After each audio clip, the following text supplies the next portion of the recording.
You're listening to Small Business Talk with Jerry. Sit in on great conversations with entrepreneurs who risk everything chasing the American dream.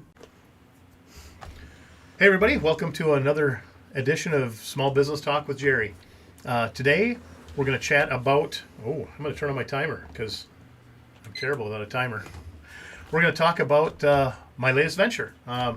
Myself and Craig's with us today. He's one of the co-founders of Small Business Referral Group. This came from a lot of thought, I think. Craig's been involved, how long on this project? Since probably about the first of the year? Yeah, January something like that. There. Glad to be back in the podcast room, by the way, everybody. It's been a minute, so I'm excited to be back in here. It's fun. Yeah, we have a few additions to the podcast studio. New cameras coming, so hopefully you guys notice a difference in the next few. But anyway, we're going to try and keep these short and sweet. Our goal is 8 to 12 minute pieces, just quick, easy tidbits to grab. But Small Business Referral Group, where it came from. Back in COVID, I was part of a networking group. And when COVID came around, we were always met in person every week. Great group of people. Extremely important. Yeah, being there every week, and you gotta be in person. I didn't realize how important that was until COVID came and we couldn't meet in person. I mean, For sure. Remember that? Yeah. Zoom. COVID was hard. COVID was hard for me, and I think for a lot of people because of that. Because I am a people person, and I got to meet with people. So. Yeah, I mean, and I would much rather talk to someone face to face. I never used Zoom ever. Yeah, I hadn't either. Prior to that, the closest thing I had was using an iPhone, and FaceTime my daughter, or something. That was the closest thing I had to it. But one thing I found out immediately was Zoom and marketing, networking, useless. Absolutely useless. When we're in-person meetings, a few of us will pick up our phone and check a text message or something that comes in or whatever, send an email. But when you're in Zoom, everybody's multitasking. Yeah. And if you look, and again, I don't want to talk bad about anybody because it's just the way it was. Right. It was all of us. Yeah. I'm not excluding myself. I did it. I was guilty of it. I would be on the road driving. I remember that. Yeah. Which is, again, don't turn me into the police, but it was completely illegal. But I'm, having a meeting. Yeah. Actually, I take that back. I was with my old boss, John Rado, for J-Rocks, and we were in a meeting. He was driving, actually. Now that I think about it, but we were in the meeting. I think we were going to the airport for something, but it doesn't work. It just does not work because you do not have the attention of the other members in that group. And then, of course, if you're in Zoom, that's because we're not getting in person. If you're not getting in person, who are you referring to? Yeah. Who's the referral? And how do you make that connection? Right. How do you do that? So it just didn't work. Excuse me. And then, I started thinking, okay, the Governor Walz in his infinite wisdom says, hey, you can meet again tomorrow, right? And we didn't. No. Because everyone, and again, not blaming the other networking groups in that, because it was unprecedented. And we'd never seen anything like COVID before. Correct. But now they're all terrified. Well, we can't put people back together the day they say we can because someone still gets sick. We're going to get sued. Yeah. Right? Everybody's afraid of a lawsuit, and nobody wants to hurt anybody. I mean, let's not forget that part either. You're not going to intentionally try to get somebody sick or whatever. No. So they kept it on Zoom. Well, again, it was ineffective. And then we wait months, and then all of a sudden we go, oh, hey, we're going to lift the sanction. Well, we're hybrid. If you're still afraid to come to a meeting, don't. Stay home at Zoom. The ones that want to come to the meeting, come to the meeting. Stay 6 feet apart. We'll put a screen on the wall. We'll do a projector. Still. Didn't work. You were there. It didn't work. So I'm getting frustrated. I'm thinking, I still like the networking side of things. I'm going to do my own. I'm going to make my own marketing group, network referral group. And so I start laying down the groundwork for it, kind of build a framework of it. And it took me about 2 months to figure out that was way bigger of a task than I thought it was. Yeah. And it was way too big for me to take on by myself. I mean, the only way I could have made that work, the amount of money I would have had to thrown at it to get things done, just wasn't in the cards. And but then by the time I get this figured out, I'm kind of trying to weigh my options. Well, then they lifted the hybrid meeting. It's all in person. I get back, see all your friends. The referrals start rolling again. Networking is happening, and it's like my business is growing again. Back is good. Yeah, back is good. It's just everything was back. Everything was working. It's like, now it's like, well, okay, I got all this stuff set aside. I just kind of fold it up, stuff it in a drawer somewhere, and just forget it exists. And then what happened? Well, then there's the realization that these marketing and networking groups, they want you to support them. And I really struggled with that. I mean, there's a couple of people in my chapter. I was in it for 20 years. A couple of people in my chapter, they helped me realize this in a hurry, so I want to thank them. They won't get in our group, but I want to thank them.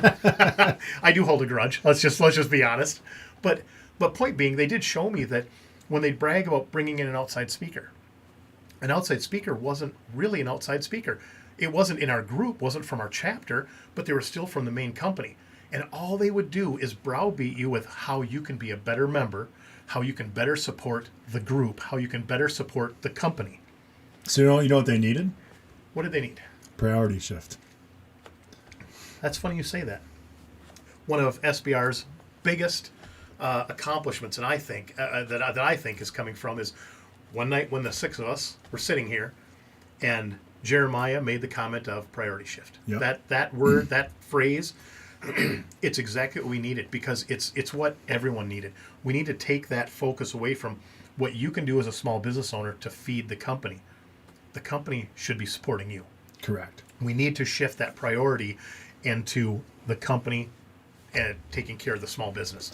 And I think with SBR, we have spent now months, right? Since really the first January is when we kind of first started kicking this around. We're middle of July now. Yep. So almost 7 months now of how we can really support the small business. Right. What can we do to help them grow their business? We've talked about it in our meetings that we want to help business owners answer questions get answers to questions they haven't thought to ask yet. Right. So if you're sitting out, coming. What's that? The problems never quit coming. No, never. So if you're a big business, small business, 2 employees, you're starting in your garage, doesn't matter. All those problems are the same. They just are exponentially bigger. Right. And we want to help those small business owners or employees work through those problems because our goal is to support you. Right. Not you support us. Right. And for me, one of the biggest things that came to me over the last, probably 8 years. I mean, I've been in business for a long time, better than 30 years. And these last 7 or 8 years, I was always looking for that way to run that business trouble-free. Yeah. Right? And it's just, it just doesn't happen.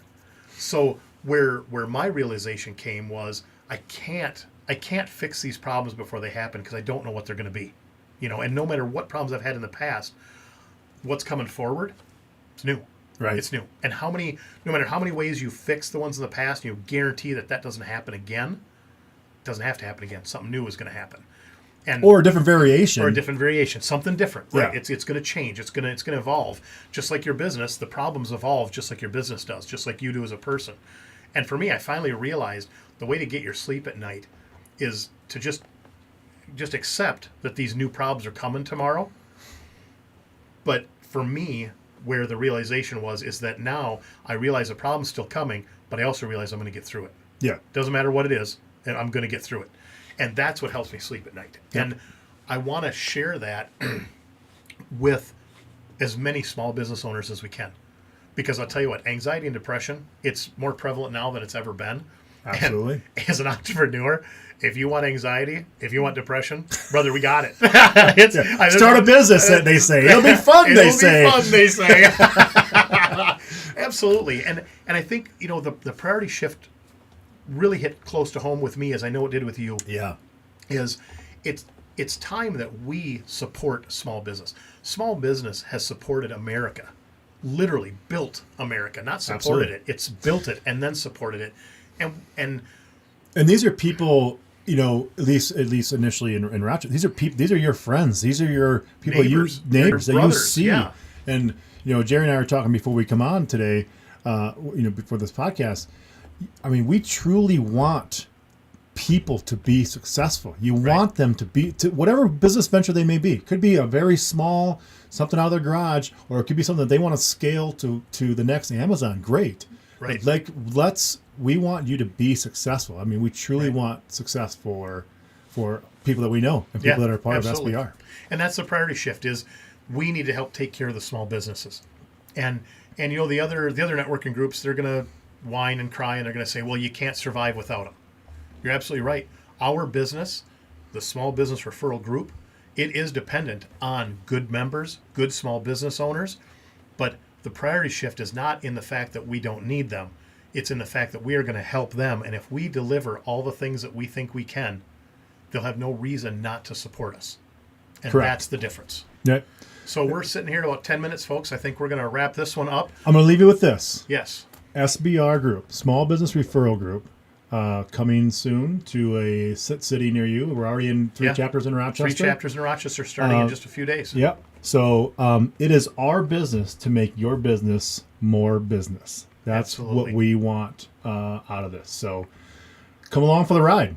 Yeah, and we're gonna record another one here to finish up some thoughts, but we want to keep these in bite-sized pieces. So you guys have a great day. We'll talk to you soon.